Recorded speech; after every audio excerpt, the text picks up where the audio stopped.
महाराज महाराज सूरत ने पूछा, भगवान, वह देवी कौन सी है जिसको आप महामाया कहते हैं? हे ब्राह्मण, वह कैसे उत्पन्न हुई और उसका क्या कार्य है? उसके चरित्र कौन से हैं? प्रभु, उसका जैसा प्रभाव हो, जैसा स्वरूप हो, वह सभी कृपा कर मुझसे कहिए, मैं आपसे सुनना चाहता हूँ।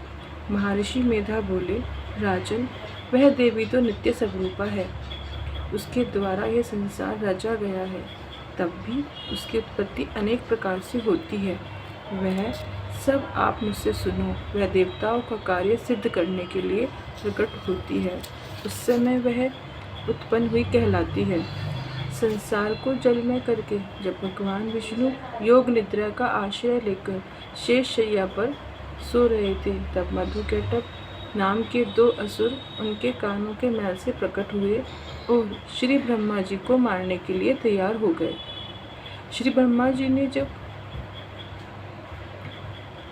उन दोनों को अपनी ओर आते देखा और यह देखा कि भगवान विष्णु योग निद्रा का आश्रय लेकर सो रहे हैं, तो उस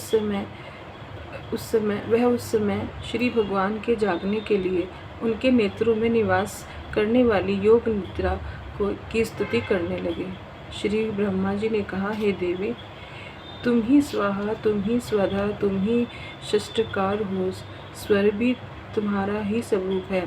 तुम ही जीवन देने वाली सुधा हो। नित्य अक्षर प्रणव में आकर अकार, मकार, उकार, उन तीनों में माताओं के स्वरूप में तुम स्थित हो। इसके अतिरिक्त जो बिंदुपत अर्थ मात्रा है, जिसका यह विशेष रूप से उच्चारण नहीं किया जाता है, हे देवी, वह भी तुम ही हो।